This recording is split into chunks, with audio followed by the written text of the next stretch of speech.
Hello दोस्तों, जैसा कि आप सभी को पता है कि गर्मी आ चुकी है और हम सभी के घर में लगभग हम लोग एयर कूलर या फिर जिसको हम देसी भाषा में बोलते हैं कि वाटर कूलर का यूज़ करते हैं।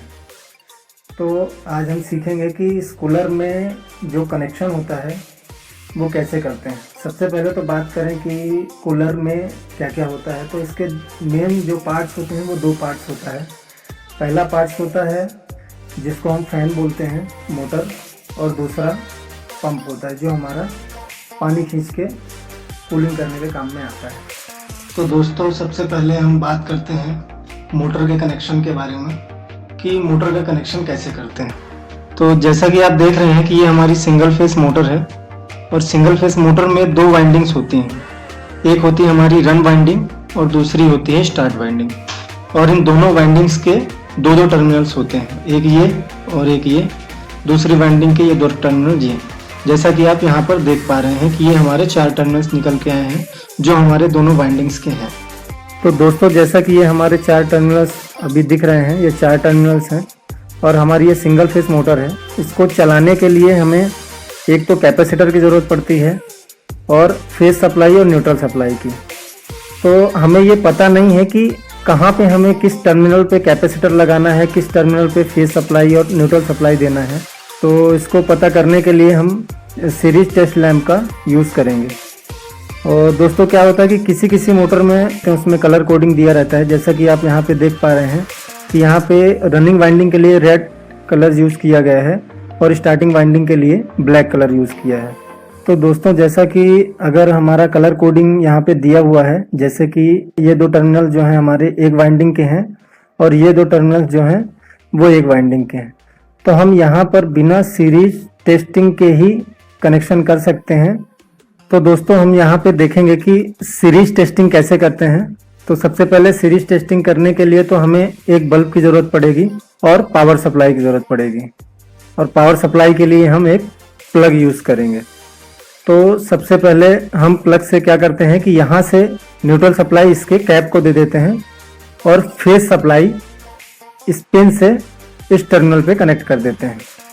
अब हमको यहाँ पर फेस सप्लाई तो मिल नहीं रहा है, तो हम फेस सप्लाई प्लग के इस पॉइंट से जो है इस टर्मिनल पे कनेक्ट करेंगे। लेकिन हमको क्या मिला कि हमारा बल्ब ऑन नहीं हुआ।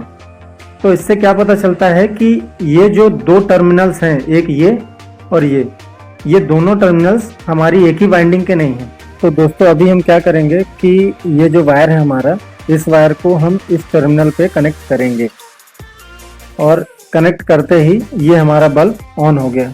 तो हमें ये पता चल गया कि जो हमारे दो टर्मिनल्स थे, पहला ये और दूसरा दोस्तों जिस पे आपने कनेक्शन किया है ये, तो ये दोनों एक ही वाइंडिंग के टर्मिनल हैं। तो अब हम इनको नाम दे देते हैं, पहले टर्मिनल्स को R1 और दूसरे टर्मिनल्स को R2। तो दोस्तों, दूसरी वाइंडिंग का पता करने के लिए हम क्या करेंगे कि एक वायर को हम यहाँ से कनेक्ट करेंगे, यहाँ से इस टर्मिनल पे कनेक्ट करेंगे और दूसरे वायर को प्लग के इस पॉइंट से इस टर्मिनल पे कनेक्ट करेंगे।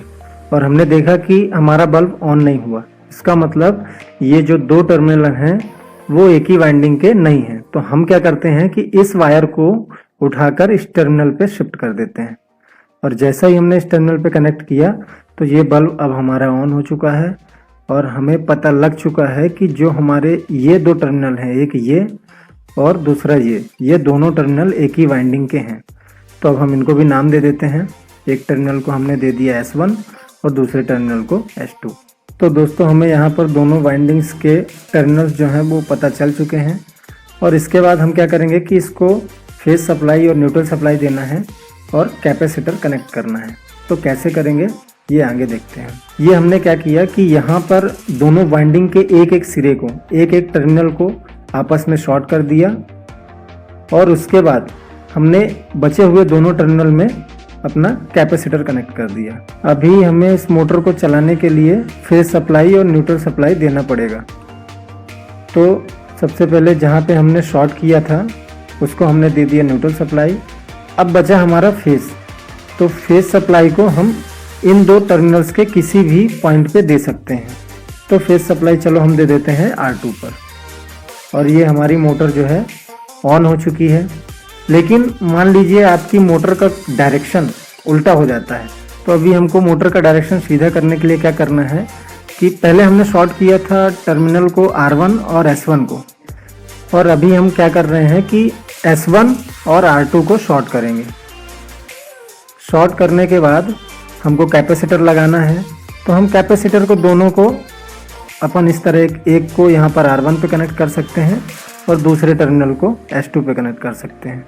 और दोस्तों अब हमें इसको फेज और न्यूट्रल सप्लाई देनी है, तो न्यूट्रल सप्लाई हमने दे दिया शॉर्ट वाइंडिंग पे, जो शॉर्ट टर्मिनल है वहाँ पर न्यूट्रल सप्लाई हमने दे दिया, और फेज सप्लाई दे दिया इसके एक पॉइंट को S2 को। आप यहाँ पर R1 पे भी फेज सप्लाई दे सकते हैं।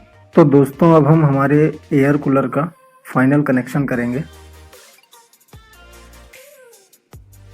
तो दोस्तों जैसा कि हम देख रहे हैं कि यहाँ पे मोटर के 3 टर्मिनल आपको दिख रहे हैं, तो आपको कंफ्यूज होने की बिल्कुल भी ज़रूरत नहीं है।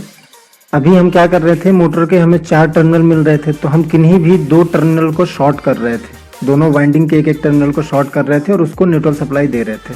सेम वही चीज़ यहाँ पर है। ये जो आपको न्यूट्रल पॉइंट दिख रहा है ये अंदर से ही शॉर्ट होकर आया है, तो आपको यहाँ पर न्यूट्रल सप्लाई देना है। और ये जो पावर के दोनों टर्मिनल्स दिख रहे हैं इस पे हमने अपना कैपेसिटर कनेक्ट कर दिया। और इसके बाद क्या ये आपका स्विच बोर्ड हो गया और ये प्लग सॉकेट है। तो इसका कनेक्शन कैसे करेंगे ये देखते हैं। सबसे पहले हमको करना क्या है कि फेज सप्लाई देनी है। ये हमारा इंडिकेटर है। इंडिकेटर में हम क्या करेंगे कि प्लग के इस पॉइंट से, इस टर्मिनल से हमने फेज सप्लाई दे दिया, और उसके बाद हम क्या करेंगे कि ये जो फेज सप्लाई है ना, हम दोनों स्विच के इनकमिंग पॉइंट पे लूप मार देंगे। एक वायर का लूप लेंगे, उसको यहाँ से इस पॉइंट पे कनेक्ट करेंगे और यहाँ से इस पॉइंट पे कनेक्ट करेंगे। उसके बाद क्या करेंगे कि इस मोटर की स्पीड को कंट्रोल करने के लिए हमने क्या लगाया हुआ, यहाँ पर एक रेगुलेटर लगाया हुआ है। अब इस रेगुलेटर से जो है मोटर की स्पीड को कंट्रोल करेंगे। तो उसका कनेक्शन कैसे करेंगे कि सबसे पहले स्विच के इस आउटगोइंग टर्मिनल से रेगुलेटर के इनकमिंग पॉइंट में, रेगुलेटर में 2 पॉइंट दिए रहेंगे आपको, तो इनकमिंग पॉइंट में आप फेज सप्लाई कनेक्ट कर सकते हैं। और उसके बाद उसके आउटगोइंग से जो है आप ले जाके सीधा मोटर टर्मिनल पे यहाँ पर कनेक्ट कर देंगे। तो इससे जो है आपकी मोटर को पावर सप्लाई मिलने लगेगा। उसके बाद आप क्या करेंगे कि जो आपकी पानी वाली मोटर है, ये इसको भी पावर सप्लाई देना है। तो पानी वाली मोटर को भी हम क्या करेंगे कि इसका जो आउटगोइंग टर्मिनल है वहां से एक वायर ले जा करके पानी वाली मोटर में कनेक्ट कर देंगे। तो ये जो पावर सप्लाई है ये पूरे दोनों ही मोटर में थ्रू हो चुकी है। अब दोनों को हमें न्यूट्रल सप्लाई देना है।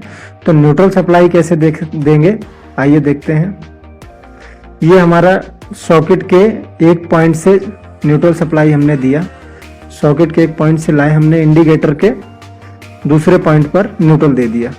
तो क्या हुआ कि हमारा इंडिकेटर अब ऑन हो चुका है, क्योंकि इसको फेज भी मिल गया और न्यूट्रल भी मिल गया। इंडिकेटर हमारा ऑन हो चुका है और न्यूट्रल सप्लाई हमें इस मोटर को भी देना है और पानी वाली मोटर को भी देना है। तो हम क्या करते हैं कि यहीं से एक लूप उठाते हैं और सीधा इस टर्मिनल पे, मोटर के इस टर्मिनल पे न्यूट्रल सप्लाई को कनेक्ट कर दिया, और यहीं से दूसरा एक लूप उठाएंगे और मोटर के इस टर्मिनल पे न्यूट्रल वायर को ले जा करके हमने कनेक्ट कर दिया।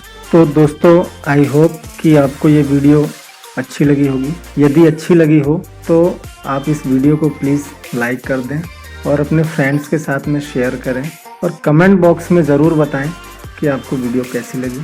धन्यवाद।